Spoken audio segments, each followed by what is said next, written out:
Jean Corbel speaking again. I wanted to share with you the product of many discussions we had during different trainings or meetings about very practically how creating adoption and engagement within my community, whether this community is my project team or my organizational team as a team leader. So not going on general principle on adoption, but what can we do practically in our generally rather small community. And so, of course, for us as community leaders, we see this beautiful kiwi and it looks so cute. And then it's strange. All the community members do not see how cute this blue kiwi is, and they do not adopt and get a fantastic opinion on that, how to engage them actively. That's a very good, very practical, let's say, managerial subject. So we have one objective, which is engagement. And then what are the levers that will bring us to get adoption? There is not one single lever. Each of us is different. So we need to understand, community by community, which are the levers that will work best as a community and as an individual. So let's go with one basic, I think, way to get adoption for those of us who are dedicated to that job and just see that they have to make proposals, they have to deliver project deliverables and so on. And there, one very strong way to engage people who do not believe in Blue Kiwi and think it's just a new fantasy, a new Facebook or whatever, is to show them practically how powerful it is in their daily life to create together the deliverable. Very practically show how much more easier, how much more efficient it is to create a deliverable through a collaborative note or through a shared document in the environment of Blue Kiwi with all the comments, the co-creation and so on. So deliverables are definitely for a lot of communities and a lot of us business technologists the way to go to show the value of Blue Kiwi. For some others, it will be more about e-reputation. Of course, the opinion of our boss is very important, and I should say that because maybe my boss will be listening to this video, and of course, the reputation of our boss is what brings us salary increase, promotions, and so on. But at the end of the day, what are the two things that make me proud of my job? It is that I deliver as by my mission, and of course on this is what my manager is judging and promoting. And on the other hand, it is my ability to be a good man in or a good woman in my environment, a good expert in the way I am working. Let me give you a personal example. When I started in my professional life in 1984, I was a DB2 expert working for IBM. At that time, there were 4 DB2 projects and 2 or 3 handfuls of people across the whole planet who were working on DB2. So my boss was a specialist of every specialist. That was not really very valuable to me to know that he loved what I was doing on DB2. What was important for me was that when I had meetings with my colleagues in other countries, they respected the work I did and I learned from them. So this is something that was very difficult at that time. It happened once or twice a year in big meetings. Today, we can be in a community. I would certainly be in the DB2 community for the early support program, and I will be either valued or not valued through what I created. So as for some of us, e-reputation is very important, is a strong driver. This for some of us is a strong way to push adoption and engagement in Blue Kiwi, because nothing can create e-reputation the way Blue Kiwi can create that in our environment. A third and quite generic way to create engagement is really focusing on the purpose and having the right purpose. It is so important that I want to go back on that in another slide.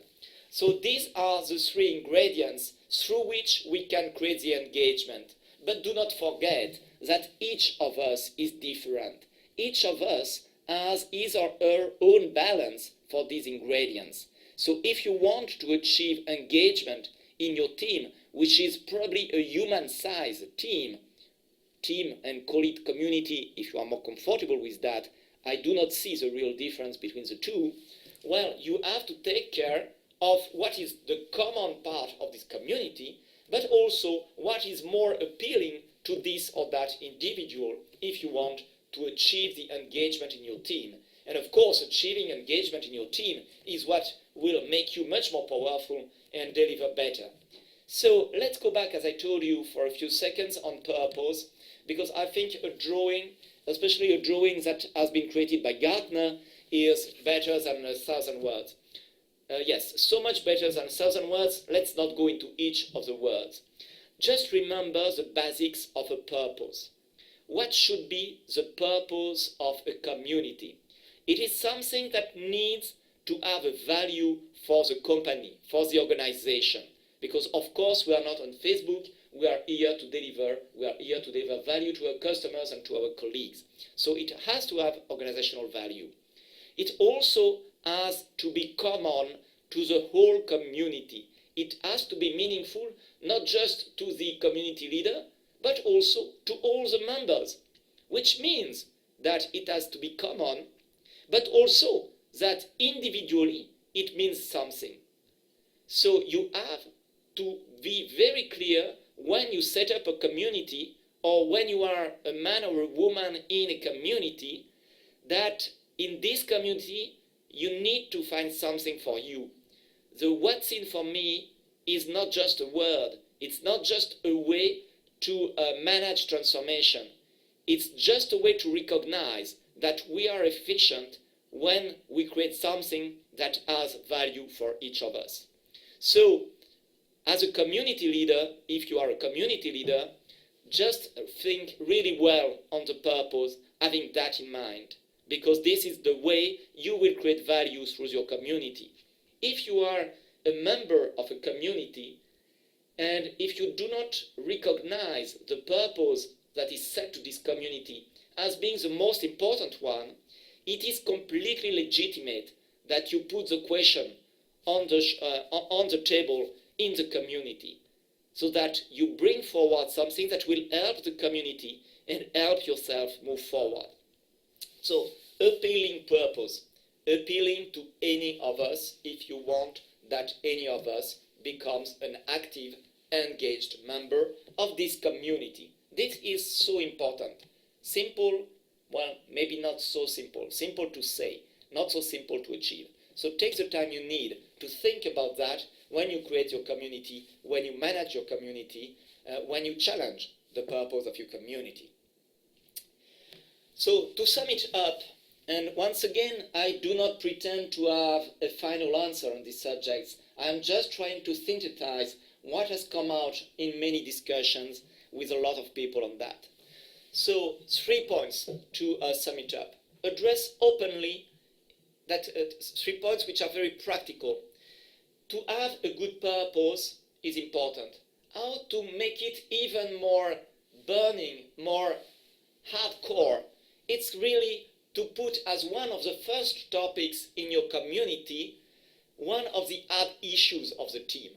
You are in a project. This project is running late. Let's put as a first topic in the community, why is this project late, and especially what can we do to get back to the plan of record. Or we are facing a lot of issues from a financial point of view in this deal.